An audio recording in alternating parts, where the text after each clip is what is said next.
So I guess the general idea is that they rush this for Christmas, and it's just as bad as Sonic 06. Oh, my dream! So Yay, let's do it. here we go. Okay.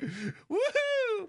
Should I just preemptively break my own neck to like avoid doing this? I mean, you should. See ya. Oh, Dan, no! Dan! Dan! You know, releasing the water bottle really fucking breaks the illusion of a snap neck. There's always a dismount. Fuck you, Dasani. No matter how good your jump flip is, you still gotta go like Yeah, and like right yourself. yeah. again. Isn't that the best when you watch? Oh wait, amazing plot right off the bat. No, My big neckerchief. Dana. Wait, what the fuck is going on? Yeah, should we know what's happening right it's just now? like Act 3. Yeah. Sorry. He's dead. He's straight up dead. Like, I mean, Sorry. It was about to be Christmas. We didn't have the time to write the first 2 acts yesterday. Oh my god. Okay.